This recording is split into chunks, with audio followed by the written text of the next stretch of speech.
والسلام عليك يا رسول الله. الصلاة والسلام عليك يا رسول الله.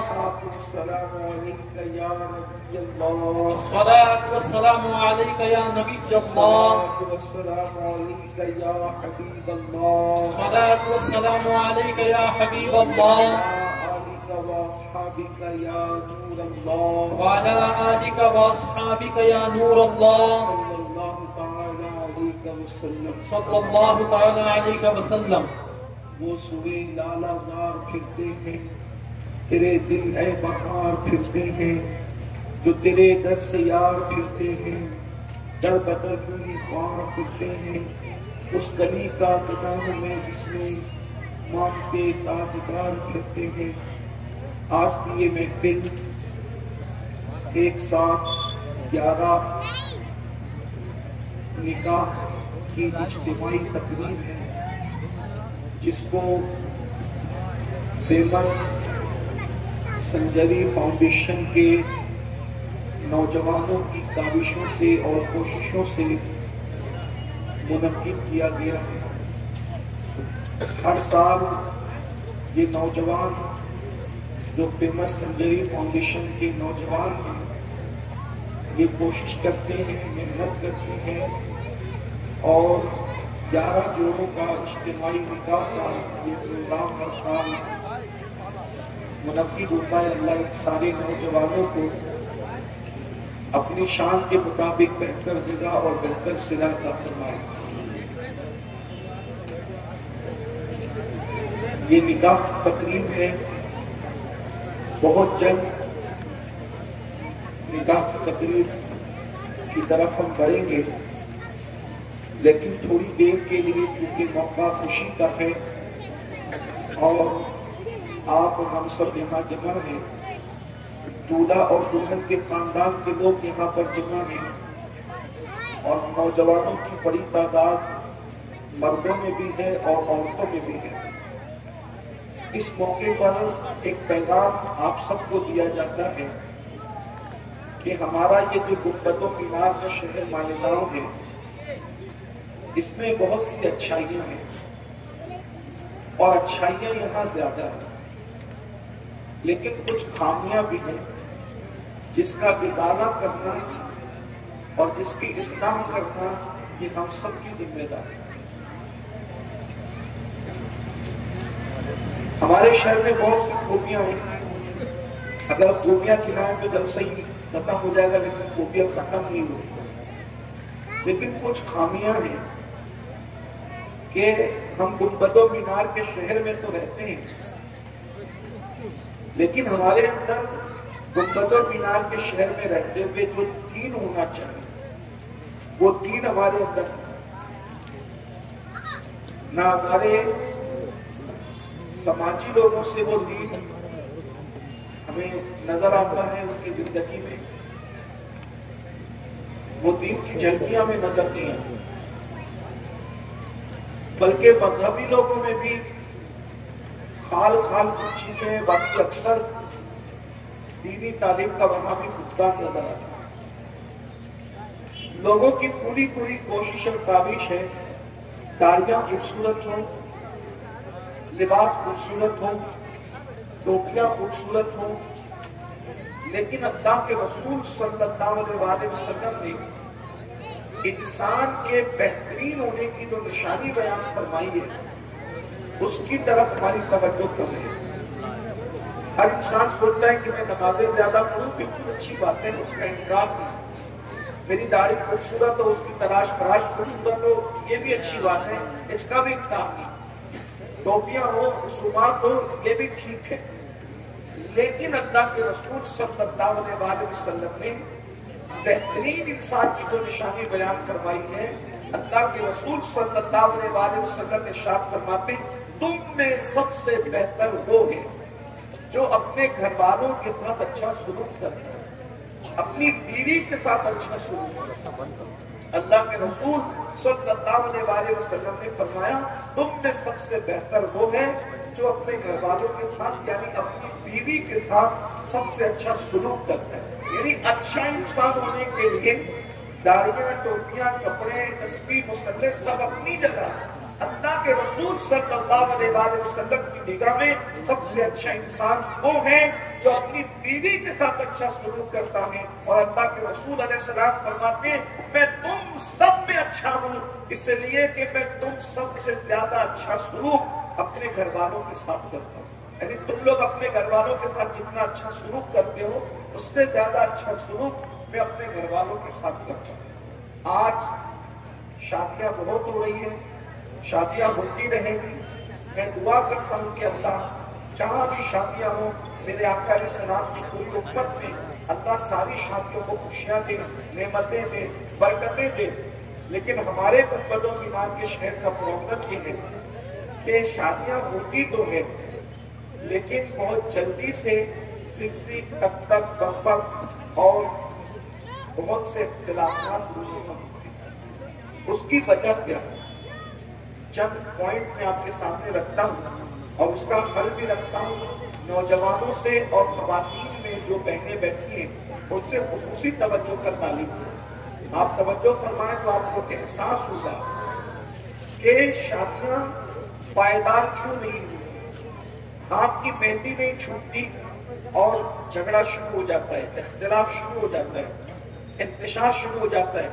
کہیں پنچایت بیٹھتی ہے، کہیں پر جھگڑا ہونے لگتا ہے، پھر اللہ نہ کرے معاذ اللہ ثم معاذ اللہ کہیں کہیں تو طلاق تک کی نوبت آتی ہے. ہمارا شہر آس پاس کے علاقوں میں طلاق کے معاملے میں بھی فی الحال بدنام ہو رہا ہے. اور میں نے بہت سے شریف لوگوں کو یہ کہتے ہوئے سنا ہے کہ مالیگاؤں میں بیٹیاں نہ دینا اس لیے کہ وہاں کے لوگ طلاق زیادہ کرتے ہیں. یہ چیز میری سننے میں آئی ہے. میں آپ کے سامنے کچھ باتیں رکھتا ہوں کہ زگ تک تک بک کب شروع ہوتی ہے شادی کے بعد. اس وقت بہت دھیان سے سننے کی ضرورت ہے. جن کی شادیاں ہو گئی وہ بھی سن لیں، جن کی نہیں ہوئی وہ بھی سنیں، مرد بھی سنیں، عورتیں بھی سنیں، سب کی توجہ. تھوڑا وہاں چلت فرت بند کر دو. لوگ تو ادھر سوچیے اب ادھر ہی بیٹھے جن کو جہاں جگہ ملے اب ادھر کوئی نہ آئے. ایک بار سب درود شریف پڑھو. صلی اللہ علیہ نبی نبی والہ واصحابہ وبارک وسلم. صلاۃ و سلام علیک یا رسول اللہ صلی اللہ تعالی علیہ وسلم. ہمیشہ یاد رکھنا اختلاف اور جھگڑا وہاں ہوتا ہے جہاں حق ادا کرنے کی بجائے انسان حق مانگنا شروع کرتا ہے. ہر انسان اپنا حق مانگ رہا ہے، کوئی حق ادا کرنے کی کوشش نہیں کر رہا. مرد اتنا سوچ لے کہ میری بیوی کا مجھ پر حق ہے اور میں نے اپنی بیوی کا حق ادا کرنا ہے. سیریل دیکھ کر کے زندگی گزارنے کی کوشش مت کرنا. اگر زندگی گزارنا ہے تو رسول اللہ صلی اللہ علیہ وآلہ وسلم کی زندگی دیکھ کر گزارنا. فلموں کو آئیڈیل بناؤ گے تو بربادی ہوگی. مصطفیٰ جان رحمت صلی اللہ علیہ وآلہ وسلم کی سیرت کو آئیڈیل بناؤ گے تو پتا چلے گا کہ ایک بیوی کی اہمیت کیا ہے. حق ادا کرو. اب بیوی کا کیا حق ہے ہم پر، پہلے اس کو سن لو. بیوی کا حق یہ ہے، اللہ کے رسول علیہ السلام جب دنیا سے تشریف لے جا رہے تھے تو دنیا سے جاتے جاتے اللہ کے رسول صلی اللہ علیہ وآلہ وسلم کی زبان پر 3 کلمے تھے، 3 جملے تھے. اللہ کے رسول علیہ السلام نے ایک جملہ آخری حضور کی جو آخری وصیت ہے چاہتے ہوئے ظاہری طور پہ، ایک یہ کہ بیوی کے ساتھ اچھا سلوک کرنا، ایک یہ کہ نماز میں کوتاہی مت کرنا، اور تیسرا اللہ کا نام زبان پر تھا اور اللہ کے نام کے ساتھ آپ دنیا سے تشریف لے گئے. یہ 3 جملے اللہ کے رسول علیہ السلام نے دنیا سے جاتے جاتے 3 جملے فرمائے، جس میں سے ہم نے دونوں کو فراموش کر دیا. نہ نماز کی پابندی ہماری زندگی میں ہے اور نہ بیوی کا خیال کرتے ہیں. بیوی کا خیال کیسے کریں؟ آئیے اس کا حق کیا ہے. یہ جو نوجوان چھوکرے آج روزانہ ہوٹل میں کھانا کھاتے ہیں، ہوٹل میں کھانا کھانے پہ مجھے کوئی اعتراض نہیں ہے، لیکن میں کچھ چیز آپ کے سامنے رکھنا چاہتا ہوں. بیوی کا حق یہ ہے کہ جو شوہر کھائے وہی کھانا اپنی بیوی کو کھلائے. بھئی آپ تو روزانہ چائنیز کھا رہے ہو، آپ تو روزانہ اچھی سے اچھی غذا کھا رہے ہو اور بیوی سے کہتے ہیں کہ تم دال چاول بنا کے کھا لو. یہ سن لیں، یہ ہنسنے کی بات نہیں ہے، یہ بہت سیریس لینے کی بات ہے. آپ دوستوں کے ساتھ پارٹیاں کرتے کرو، اچھی بات ہے، لیکن گھر کے لیے بھی پارسل لے آئے. ہم جانے کے لیے منع نہیں کرتے ورنہ ہوٹل والے ہمارے دشمن ہیں، اور وہ بھی جائیں تو کوئی پرابلم کی بات نہیں. لیکن بہرحال یہ ہے کہ روزانہ آپ جو پارٹیاں کرتے ہو تو یہ اچھی چیز نہیں ہے. ہمیں یہ حکم ہے کہ جو کھانا تم کھاؤ وہی اپنی بیوی کو کھلاؤ. جس قیمت کا لباس تم پہنو وہی قیمت کا لباس اپنی بیوی کو پہنو. آپ تو شو روم سے پینٹ خرید کر لاتے ہیں 5-5 ہزار کی اور اس کو 1000 روپے پکڑا کے کہتے ہیں کہ جاؤ مارکیٹ سے لے آؤ. یہ ظلم ہے. دیکھیں یہ یہیں سے جو ہے وہ تلخیاں شروع ہوتی ہے، کیونکہ جب بیوی محسوس کرتی ہے کہ اس نے تو سب اپنا ہی اپنا دیکھنا ہے، اس کو تو میرا خیال ہی نہیں. عام طور پہ پہلے یہ جو پہلے رشتے پائیدار تھے، مضبوط تھے، ہم نے اپنے بچپن میں دیکھا کہ جھگڑا اس بات پر ہوتا تھا کہ بیوی کہتی تھی میری چپل اچھی ہے آپ چپل خرید کر لینا.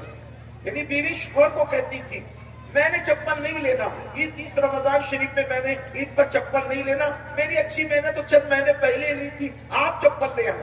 شوہر کہتا ہے. اور آج حال یہ ہے اچھا خود کھائیں گے بیوی کو فراموش کریں گے، اچھے کپڑے خود پہنیں گے بیوی کو فراموش کریں گے، خود جو ہے وہ سال میں 2-3 مرتبہ پکنک پر گھومنے جائیں گے بیوی کو فراموش کریں گے. نتائج یہ ہوتے ہیں کہ کہیں نہ کہیں دل میں دراڑیں پیدا کرنا شروع ہو جاتی ہے. اور جب اللہ کے رسول علیہ السلام نے ہم پہ ان کا حق متعین کیا ہے، اللہ کے رسول صلی اللہ علیہ وسلم ان کی گھر کی زندگی کا حال یہ تھا کہ امہات المومنین کے ساتھ بیٹھ کر کھانا کھاتے. اللہ کے رسول صاحب معراج جن کو اللہ لامکان میں بلاتا ہے، نبیوں کا تصور، فرشتوں کا تصور جہاں نہیں جا سکتا وہاں مصطفیٰ جان رحمت کے قدم جاتے ہیں. سبحان اللہ. اللہ کے دیدار کے لیے حضور تشریف لے جاتے ہیں. ایسا رسول لامکان تک جس کی رسائی ہے وہ اپنی بیویوں کے ساتھ گھر میں بیٹھ کر کھانا کھاتے، اور کھانا کھانے کا انداز بھی تو کوئی دیکھے. ام المومنین سیدہ عائشہ صدیقہ رضی اللہ تعالیٰ عنہ فرماتی ہے کہ میں ہڈی چوستی تھی، میری چوسی ہوئی ہڈی کو میری محبت میں اللہ کے رسول چوسا کرتے. برتن میں جس جگہ سے میں انگلی سے کھانا لیتی تھی حضور میری انگلیوں کا نشان دیکھ دیکھ کر وہیں سے کھانا لیتے تھے. میں پانی پیتی تھی، میرا بچا ہوا پانی اللہ کے رسول پیتے تھے. میں دودھ پیتی تھی، میرا بچا ہوا دودھ اللہ کے رسول پیتے تھے. حضور ہم سے پہلے نہیں پیتے تھے، پہلے ہمیں پلاتے تھے. حضور ہم سے پہلے نہیں کھاتے تھے، پہلے ہمیں کھلاتے تھے. اب بتائیے کہ ہماری زندگیوں کے اندر یہ چیز ہے.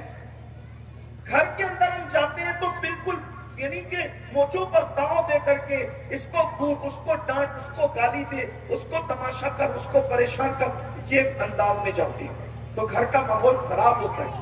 اللہ کے رسول علیہ السلام کی زندگی میں آپ کو بتاؤں، ذرا تصور کیجئے کہ شان کی زندگی تھی. حضور علیہ السلام جب نئے کپڑے پہنتے تھے، نئے کپڑے تو اکثر نئے کپڑے تو آدمی گھر سے پہن کے نکلتا ہے. ہم لوگ نئے کپڑے پہنتے ہیں، ادھر دیکھا ادھر دیکھا، آئینے میں دیکھا اور دوستوں کے پاس جا کے کھڑے ہو گئے میں کیسا لگ رہا ہوں، ہے نا. لیکن اللہ کے رسول کی زندگی کیا تھی؟ حضور نے نئے کپڑے پہنے صلی اللہ علیہ وسلم، اور نئے کپڑے پہن کے ام المومنین کے سامنے کھڑے ہو کر کے فرمایا عائشہ میں کیسا لگ رہا ہوں. سبحان اللہ. سبحان اللہ. توجہ فرمائیں، اس بیوی کے دل میں کیسی محبتوں کا دریا چھاٹے مارے گا جب شوہر اس کے سامنے کھڑا ہو کے کہے گا میں کیسا لگ رہا ہوں. اور پھر اس کے بعد کس رسول کی بات ہو رہی ہے جس کے چہرے کو قرآن بددعا کہتا ہے، وہ کیسے لگ رہے ہوں گے. جن کی زلفوں کو قرآن واللیل کہتا ہے وہ کیسے لگ رہے ہوں گے. ارے جن کے تبسم کو قرآن والنجم کہتا ہے وہ کیسے لگ رہے ہوں گے.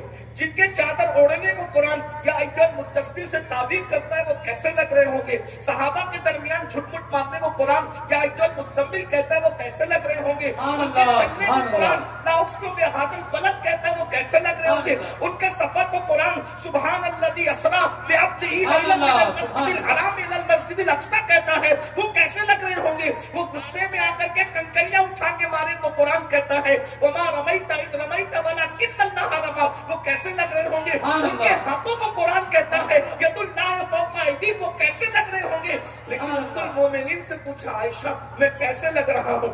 وہ بھی ام المومنین تھی، بڑی پڑھی لکھی تھی، مفتی 4 ملت تھی. کہنے لگی یا رسول اللہ میرے ماں باپ آپ کے قربان. ارے مصر والی عورتوں نے یوسف کو دیکھا تو انگلیوں پر چھری پھیر لی، اگر آپ کو دیکھ لیتی تو اپنے دل پر چھری پھیر لی. سبحان اللہ. سبحان اللہ. لیکن حضور حضور علیہ السلام کی زندگی گھر میں یہ تھی کہ حضور اپنے گھر کی خواتین سے پوچھ لیں، ام المومنین سے پوچھ لیں. یہ حضور علیہ السلام کا گھریلو انداز تھا. آج ہمارے گھر میں یہ چیز نہیں. تھوڑا سا ادھر کی بھی خبر لیں، ایسی بہنوں کا بھی حق. جیسے آپ بے حرامگی کا شکار ہیں ویسی بہنیں بھی. انہوں نے منہ چلانا ہے، انہوں نے اینٹ کا جواب پتھر سے دے. صبر کسی کے پاس نہیں. اسی طرح شوہر اگر کچھ کہہ دے تو وہ بڑھ کر کہہ دے. اسی طرح میکے جانا ہے تو شوہر کی ساری برائیاں اور سسرال کی ساری برائیاں جا کر وہاں پیش کرنا.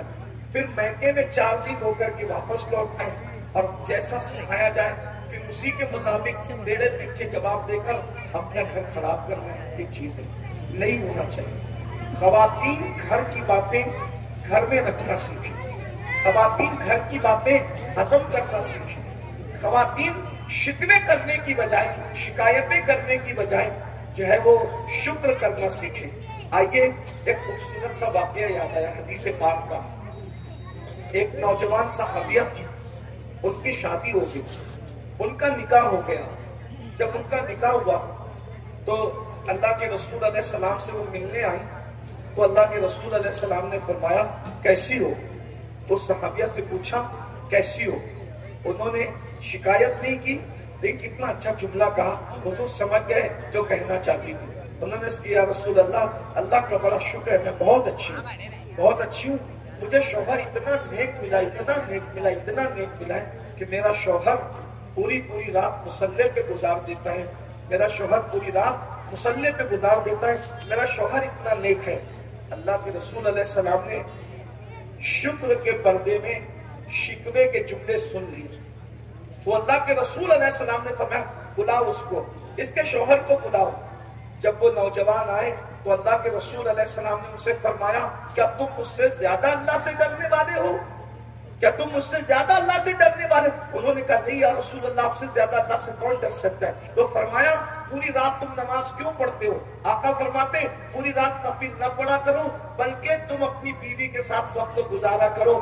نفل پڑھنے سے زیادہ ثواب اور اجر بیوی کے ساتھ رات گزارنے میں ملتا ہے. بلکہ دوسری حدیث پاک میں اللہ کے رسول علیہ السلام کے غلاموں سوچو، دوسری حدیث پاک میں آتا ہے کہ جو شخص اپنی بیوی کے ساتھ اس کا حق ادا کرنے میں رات گزارے اللہ اسے شب قدر کا ثواب عطا فرماتا ہے. ذرا غور کیجیے. تو آج کل ماحول تبدیل ہوتا جا رہا ہے. میاں بیوی میں نفرت، میاں بیوی میں عداوت کی ایک وجہ یہ بھی ہے کہ نوجوان لڑکے شادی سے پہلے بہت وقت میں رہتے ہیں لیکن جب شادی ہو جاتی ہے تو بعض لوگ 3 4 دن تک کے غسل ہی نہیں کرتے، نہاتے ہی نہیں. منہ میں گٹکے کی بدبو آ رہی ہے، منہ میں سگریٹ کی بدبو آ رہی ہے، منہ میں بیڑی کی بدبو آ رہی ہے. اسی طرح گھر میں چلے آتے ہیں، ویسے ہی سو جاتے ہیں. ایک بات یاد رکھنا، اچھی طرح یاد رکھنا، اگر ہم اپنی بیوی کو بنتا سنورتا دیکھنا چاہتے ہیں تو ہمیں بھی اچھے سے گھر میں رہنا چاہیے. اس سے محبت بڑھتی ہے. ہر نوجوان کی طرح کا استعمال کریں، منہ کو صاف رکھیں، روزانہ غسل کریں، خوبصورت بن کر رہیں. باہر والوں کے لیے نہیں، گھر والوں کے لیے خوبصورت بننا سیکھیں، سنورنا سیکھیں، سنگھار کرنا سیکھیں. اس سے محبت بڑھے گی. ہمارے یہاں گھومنے جائیں گے تو سوریں گے، بازار جائیں گے تو سوریں گے، شادیوں میں جائیں گے تو سوریں گے، ولیمے میں جائیں گے تو سوریں گے، جلسے میں جائیں گے تو سوریں گے، باہر نکلیں گے تو سوریں گے. منع نہیں کرتا، کبھی گھر کے لیے بھی سنورنا سیکھو. اس لیے کہ میاں بیوی میں اس سے بھی محبت بڑھتی ہے. ایک شخص، ایک نوجوان میرے پاس آیا، میرے منہ کے بالکل قریب منہ ڈال کر کے کہتا ہے کہ 6 مہینے ہو گئے میری بیوی نہیں آ رہی ہے اور وہ طلاق مانگ رہی ہے. میں نے اس کو دیکھا، یہ 4 جملے اس نے مجھے کہا، میرے سر میں درد ہونے لگا. میں کوئی جھوٹ نہیں کہتا، کوئی لطیفہ نہیں کہہ رہا، کوئی ہنسنے ہنسانے کی بات. اس نے 4 جملے کہا، 6 مہینے ہو گئے بیوی نہیں آ رہی ہے، طلاق کی نوبت آ گئی ہے اور وہ طلاق مانگتی ہے. میں نے اس کو کہا وہ طلاق کیوں نہیں مانگی؟ تو میرے منہ کے قریب نہ کر، منہ کے قریب بات کر رہا ہے، 4 جملے کہہ رہا ہے، تو تیرے منہ کی بدبو سے میرا دماغ پھٹا جا رہا ہے، تیرا سر پھٹا جا رہا ہے. وہ تیرے ساتھ کیسے رہے؟ منہ صاف کرنا سیکھ، کپڑے صاف رکھنا سیکھ. اللہ کے رسول صلی اللہ علیہ وآلہ وسلم گھر میں تشریف لاتے پہلا کام یہ کرتے مسواک کرتے وضو کرتے، حالانکہ حضور علیہ السلام کو ان سب چیزوں کی ضرورت نہیں تھی، ان کے تو پسینے سے بھی اتنی خوشبو آتی تھی کہ وہ جس گلی سے گزر جاتے تھے وہ گلیاں مہک جانا، سبحان اللہ سبحان اللہ، ان کے لعاب میں اللہ نے وہ مٹھاس رکھی تھی کہ اگر کنویں میں ڈال دیں تو سوکھے کنویں چاہے وہ بھر جاتے تھے، کھاری کنویں میٹھے ہو جاتے تھے، جن کنووں میں ڈالا ہے 1450 سال پہلے اپنا لعاب، آج بھی ان کنووں کا پانی میٹھا ہے۔ ایک مرتبہ لعاب ڈالنے کا اثر یہ ہے، لیکن حضور نے تعلیم امت کے لیے کیا ہے۔ آج اپنے نوجوانوں کو دیکھو، اس پر لوگ توجہ نہیں دیتے ہیں، اس لیے گھر کے اندر تباہی مچی ہوئی ہے، بربادی مچی ہوئی ہے، اختلافات ہیں، اور بلکہ آپ برا نہیں مانے، سچی بات کہنے کے لیے بتا رہا ہوں، شادی شدہ لڑکیاں اور عورتیں بھی اب جب وہ شوہر کی طرف سے صحیح انداز نہ ہونے کی وجہ سے دوسری طرف متوجہ کبھی کبھی ہو جاتے ہیں، اسی طرح بیوی کا صحیح انداز نہ ہونے کی وجہ سے شادی شدہ مرد بھی کسی طرف متوجہ ہو جاتے ہیں۔ 90% اس میں ایک دوسرے کی غلطیاں ہوتی ہیں، 90%۔ اس لیے اگر ازدواجی زندگی گزارنا ہے تو مصطفیٰ جان رحمت کو دیکھو، اللہ کے رسول علیہ السلام کی زندگی کو دیکھو، محبت دو، صاف صفائی سے رہو، ان کے حقوق ادا کرو۔ اللہ کے رسول صلی اللہ علیہ وآلہ وسلم فرماتے ہیں، اب اتنا سب کچھ ہونے کے بعد آخری میں اینڈ کرتے ہوئے عرض کروں، پھر بھی اگر بیوی منہ چلاتی ہے، ظلم کرتی ہے، بکواس کرتی ہے، جھگڑا کرنے پر آمادہ ہے، تو نادان کو کے برابر ہمیں نادان نہیں بننا چاہیے۔ اللہ کے رسول علیہ السلام فرماتے ہیں، کسی کی بیوی اس سے منہ چلائے، اس کو دکھ دے، اس کو تکلیف دے اور وہ صبر کرے، تو اللہ تبارک و تعالیٰ اسے حضرت ایوب علیہ السلام کے صبر کا ثواب عطا فرمائے۔ اور اگر بیوی کو کوئی شوہر تکلیف دیتا، اذیت دیتا، وہ صبر کرے، تو حضور علیہ السلام نے ڈبل بات فرمائی، کہا اس کو مریم اور آسیہ کے ثواب کے برابر ثواب دیا جاتا۔ بہت سارے ولی لوگ ہیں جن کو ولایت ملی ہے اس بنیاد پر کہ انہوں نے بیویوں کی تکلیف پہ صبر کیا۔ دو باتیں سننے، بات اینڈ کی طرف۔ حضرت سیدنا فاروق اعظم رضی اللہ تعالیٰ کے پاس ایک صحابی ہے، اپنی شکایت نہیں کی، لیکن انہوں نے شکایت نہیں کی، تو فاروق اعظم نے کہا، تم تو شکایت لے کر آتے، شکایت کیوں نہیں کرتے؟ کہا حضرت کیا کروں، میری بیوی جتنا مجھ سے منہ چلا رہی تھی اس سے زیادہ تو آپ کی بیوی آپ سے منہ چلا رہی، تو اب میں آپ کو کیا شکایت کروں؟ اور آپ خاموش کھڑے رہے کہ سن رہے ہیں۔ تو حضرت سیدنا فاروق اعظم اور اس صحابی کے بیچ میں مداخلت کرتے ہوئے حضرت کعب احبار نے فرمایا، امیر المومنین ایک بات کہوں کا کہو؟ کہا کہ آپ اور یہ تو اپنی جگہ ہے، حضرت سارہ جب حضرت ابراہیم علیہ السلام سے کچھ باتیں زیادہ کرتی تھی تو اس وقت حضرت ابراہیم علیہ السلام نے حضرت سارہ کی شکایت کی اللہ کی بارگاہ میں، اللہ یہ سارہ مجھ سے منہ چلاتی ہے، تو اللہ نے فرمایا، ابراہیم میں نے عورت کو ٹیڑھی پسلی سے پیدا کیا ہے، اس کو سیدھا کرنے کی کوشش نہیں کرنا، اس کے ساتھ ایسے ہی نبھا کرنا۔ اور جو بندہ بیوی کی اذیتوں پہ صبر کرتا ہے اللہ اس کو اپنا محبوب اور مقبول بندہ بناتا ہے۔ اس پر میں ایک روایت آپ کے سامنے پڑھتا ہوں، آپ کو حیرت ہوگی۔ ایک بہت بڑے بزرگ آپ لوگ سب جانتے ہوں گے، بہت بڑے بزرگ مقام غوثیت پر فائز ہیں، ان کا نام ہے سید احمد کبیر رفاعی، بڑے آدمی، بہت بڑے انسان۔ ان کا مزار عراق کے اندر ہے اور سلسلہ رفاعیہ کے بہت بڑے بزرگ ہیں۔ ان کے مرید نے خواب دیکھا کہ پیر صاحب یعنی سید احمد کبیر رفاعی رضی اللہ تعالیٰ عنہ مقام صدیقیت پر فائز ہے۔ یہ ولایت میں ایک مقام ہوتا ہے، بہت بڑا مقام ہوتا ہے، مقام صدیقیت۔ لیکن مرید نے خواب دیکھا، اس کی بیان کرنے کی ہمت نہیں ہوئی، کیونکہ احمد کبیر رفاعی کوئی چھوٹے آدمی نہیں تھے۔ آپ اٹھا کر ان کی سیرت دیکھیں تو پتہ چلے گا، جب یہ مدینہ منورہ جا کے روضہ رسول پہ سلام کرتے ہیں تو ان کو قبر رسول سے جواب آتا ہے سلام کا، اور جب یہ کہتے ہیں کہ یا رسول اللہ میرے نانا جان میں تو آپ سے مصافحہ بھی کروں گا، تو ہمارے کثیر بزرگوں نے لکھا کہ اللہ کے رسول نے اپنی قبر انور سے اپنے ہاتھ ان سے مصافحے کے لیے باہر کر دی، اور ان سے یعنی کوئی چھوٹی موٹی ہستی نہیں ہے، بہت بڑی ہستی ہے سید احمد کبیر رفاعی کی، ان کا مرید دیکھتے ہیں کہ آپ مقام صدیقیت پہ فائز ہیں، خواب بیان کرنے کی ہمت نہیں ہوئی.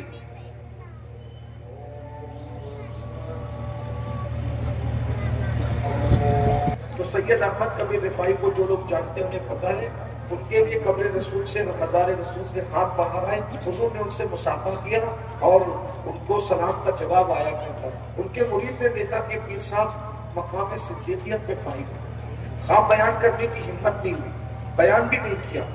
ایک دن حضرت سے ملنے کے لیے ان کی خانقاہ میں آیا تو کیا دیکھا، ایک عورت ہے جو حضرت کے ساتھ بے عزتی سے پیش آ رہی ہے، حتیٰ کہ اس نے حضرت پہ حملہ کیا اور حضرت کا خون نکال دیا اور پھر وہ چلی گئی.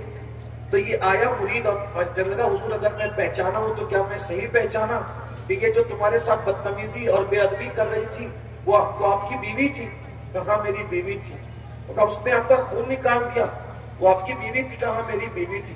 کہ حضرت اس بدتمیز اور بے ادب بیوی کو آپ کو طلاق دینا چاہیے جو آپ کے ساتھ اتنی بدتمیزی کر رہی تھی کہ اس نے آپ کا خون تک نکال دیا، مار کر آپ کو زخمی کر دیا. آپ مسکرا کے کہتے ہیں بیٹا یہ میری محسنہ ہے، یہ بدتمیز نہیں ہے. کہ وہ کیسے؟ کہ تو نے جو خواب دیکھا نا کہ میں مقام صدیقیت پہ فائز ہوں اللہ کے نزدیک، تو وہ نفل نماز اور نفل روزوں کی وجہ سے یہ مرتبہ نہیں ملا. یہ بیوی مجھ پہ ظلم کرتی ہے، میں اس پہ صبر کرتا ہوں، اللہ نے اسی وجہ سے مجھے اتنا بڑا مقام عطا فرمایا. معاذ اللہ اس کا یہ مطلب نہیں کہ ہم عورتوں کو یہ کہیں کہ عورتیں شوہر پہ ظلم کرے گا، بلکہ حدیث پاک میں تو یہاں تک آیا ہے جو عورت جو بیوی اپنے شوہر سے منہ چلاتی ہے قیامت کے دن اس کی شکل کتے کی طرح ہوگی اور اس کا پورا جسم انسان کی طرح ہوگا. عورت کو شوہر سے منہ چلانے کی اجازت نہیں ہے، لیکن اگر کوئی عورت ایسا کرتی ہے تو شوہر کو چاہیے طلاق نہ دے، صبر سے کام دے، نبھا کی کوشش کرے. اگر آپ کہتے ہیں کہ جب وہ نااہل تھی اس لیے طلاق دیا، بدماش تھی اس لیے طلاق دیا، بدتمیز تھی اس لیے طلاق دیا، تو یاد رکھیے وہ نااہل تھی آپ تو اہل تھے، وہ بد اخلاق تھی آپ کے تو اخلاق تھے. اچھوں کو تو سبھی نبھاتے ہیں، بروں کو نبھانا یہ اچھوں کا طریقہ ہوتا ہے. اس لیے اپنے گھر کی زندگی کو خوشگوار بنائیے، مصطفیٰ جامع رحمت کی سنتوں کو پڑھ کر، سیرت مصطفیٰ کو پڑھ کر پیار دیجئے، محبت دیجئے. یاد رکھیے جو جنگیں تلواروں سے اور طاقت سے نہیں جیتی جاتی وہ جنگیں محبتوں سے جیتی جا سکتی ہے. اور محبت میں وہ طاقت اور وہ قوت ہے کہ جب محبت اور نفرتوں کی جنگ ہوتی ہے تو نفرتیں ہمیشہ ہار جاتی ہیں اور محبتیں ہمیشہ جیت جاتی ہے. میں بہنوں کو بھی یہی پیغام دیتا ہوں اور آپ سب کو یہی پیغام دیتا ہوں، شادیاں تو کر رہے ہو لیکن ایک دوسرے کے حقوق ادا کرنے کی کوشش کرو. اللہ کے رسول علیہ السلام فرماتے ہیں جس نے اپنی بیوی کی بے عزتی کی قیامت کے دن اگر وہ پہاڑوں جیسی نیکیاں لے کر آئے گا تو بھی اللہ اس کی نیکیوں کو ضائع کر کے اسے جہنم میں ڈال دے گا. بے عزتی کرنے والے شوہر کی نیکیاں ضائع ہو جائے گی. اب آپ مجھے بتائیے جو بیوی کو ماں بہن کی گالی دیتے ہیں ان کا انجام کیا ہوگا. اس لیے بیوی کی عزت کرنا سیکھیے، بیوی کی قدر کرنا سیکھیے، عورتوں کی عزت کرنا سیکھیے، عورتوں کی قدر کرنا سیکھیے. اور اس کے لیے ہمارے لیے بہترین آئیڈیل ہے لقد کان لکم فی رسول اللہ اسوۃ حسنہ. ہمارے نبی کی زندگی ہمارے لیے بہترین نمونہ ہے. اللہ تعالیٰ ہم سب کو عمل کی توفیق عطا فرمائے، ہمارے معاشرے سے اللہ برائیوں کا خاتمہ فرمائے اور یہ جو 11 نکاح ہو رہے ہیں اللہ اس میں برکتیں عطا فرمائے اور دولہا دلہنوں میں اللہ وہ محبتیں اور وہ پیار پیدا کر دے جو رسول اللہ اور ان کی پاک ازواج کے درمیان تھا، جو سیدہ فاطمہ اور مولا علی کے درمیان تھا. اور اللہ ان سب کی